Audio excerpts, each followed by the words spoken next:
د نیوز پریس چینل لیدونکو سلام ستړي مشه په موکړه د نن ورځې لاندو مهمو او وروستیو خبرونو ته په پاکستان کې څلور پوځیان وژل شوي د پاکستان پوځ په جنوبي وزیرستان کې په یوه نښته کې د څلورو پوځیانو او څلورو وسلوالو د وژل کېدو خبر ورکوي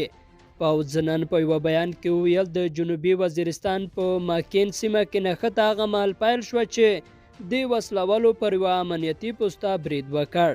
د دې برید مسؤلیت تر اوسه کومې ډلې نه دی منلی خو په دې سیمه کې مخکې له د پاکستاني طالبانو د تحریک او پوځ ترمنځ نښتې شوي دي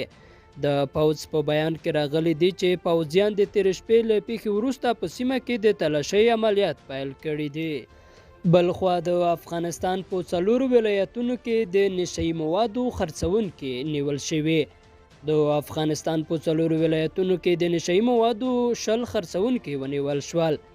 له نشه یي موادو سره د مبارزې پولیسو د افغانستان په 10 ولایتونو کې عملیات وکړل چې په نتیجه کې د متادینو د راټولیدلو له مرکزونو څخه د نشه یي موادو 10 خرڅونکي نیولي او عدلي او قضایي مرکز ته معرفي کړی دی د کورنۍ چارو وزارت ویان طارق آریان ازادي راډیو ته ویل نیول شویو کسانو څخه 2 کیلوګرامه هیروین ښیښه تریاک 400 نشه یي ګولۍ نیول شوي دي همدارنګه په نیمروز کې د نشه یي موادو د قاچاقو مخه نیول شوی په نیمروز ولایت کې د څه د پاسه 10 کیلوګرامه نشه یي موادو د قاچاقو مخه ونیول شوه د نیمروز ولایت د امنیه قماندانۍ له نشه یي موادو سره د مبارزې مدیر پرویز سیستاني ازادي راډیو ته وویل پولیسو 2 کسان له 2 توپنچو سره یو ځای نیولي چې 10 کیلوګرامه ښیښه 6 کیلوګرامه هیروین او 1.5 کیلوګرام چارسي په یو موټر کې د نیمروز ولایت له یوې ولسوالۍ څخه د زرنج ښار ته قاچاق کول په یوه بله پیښه کې د فاریاب ولایت له نشه یي موادو سره د مبارزې پولیسو 410 کیلوګرامه بانګې نیولې چې د دې ولایت پر بازګرو یې خرڅولې کونړ کې چارواکي وایي غبرګو چاودنو کې 4 کسانو ته مرګ ژوبله اړولې د کونړ په سرکاڼو ولسوالۍ کې په 2 چاودنو کې لږ تر لږه 4 کسانو ته مرګ ژوبله اوښتې ده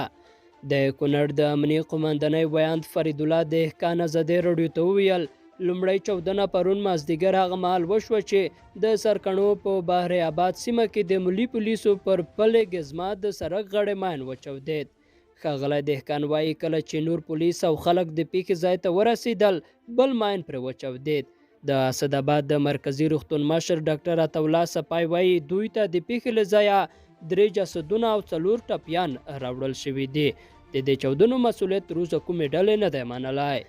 تاجکستان به د اسیا زړه استانبول بهیر غونډې قرباوي د اسیا زړه استانبول بهیر د غړو هیوادونو د بهرنیو چارو وزیرانو نهم کنفرانس د مارچ وروستیو کې د تاجکستان پلازمینه دوشنبه کې جوړیږي د رپورټونو له مخې د تاجکستان ولسمشر امام علي رحمان او د افغان سیال محمد اشرف غني د 5 مې په ورځ ټلیفوني اړیکو کې هوکړه کړې چې د دواړو هیوادونو په ګډه د دې ناستې مشري وکړي د هر فیسبوک پاڼه کې ویل شوي چې ښاغلی غني او امام علي رحمان د 2 اړخیزو اړیکو پر پراختیا د افغانستان د سولې پر پروسې او پر سیمهییزو همکاریو هم وغږېدل همداراز د دواړو هیوادونو جمهور رئیسانو د اقتصادي سوداګریزو او سرحدي همکاریو په پراختیا ټینګار وکړ د تاجکستان ولسمشر خپل افغان سیال ته د شانګهای همکاریو سازمان د تاسیس شلمې کلیزې مراسمو کې د ګډون بلنه هم ورکړه چې راتلونکې میاشت مارچ په تاجکستان کې جوړیږي امریکا وایي په افغانستان کې پراخ اداري فساد د لامل شوی چې روغتیايي خدماتو ته د خلکو لاسرسی محدود شي په کابل کې د امریکا سفارت په افغانستان کې د اداري فساد د مخنیوي غوښتنه کړې او ویلي دي دغه چارې نه یوازې خلکو ته مالي زیان رسولی بلکې روغتیايي خدماتونو ته یې د خلکو لاسرسی ځنډولی دی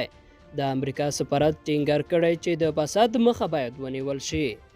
هند او چین پر ګډه پوله له لانجمنې سیمې پوځیان لرې کوي هند او چین اعلان کړی دی چې د همالیا په غرونو کې پر خپله ګډه پوله له لانجمنې سیمې پوځیان لرې کوي چې د تیر 2018 کال په جون میاشت کې پکې د دوړو هیوادونو پوځیانو خونړۍ نښتې کړې وه د هند دفاع وزیر رنجیت سنګ ویلي له لداخ سیمې د پوځیانو په شا کولو پریکړه د دواړو هستوي ځواکونو ترمنځ له اوږدو مذاکراتو وروسته شوې ده د ښاغلي سینګ له دې څرګندونې یوه ورځ وړاندې چین هم ورته اعلان کړی و.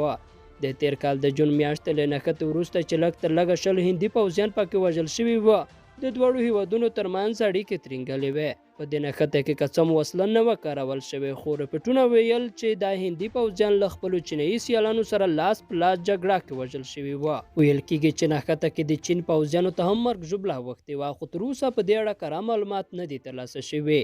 د هند دفاع وزیر پنجشنبه پارلمان ته ویل چې دواړو هیوادونه له سپټمبر میاشتې راهیسې له پوځي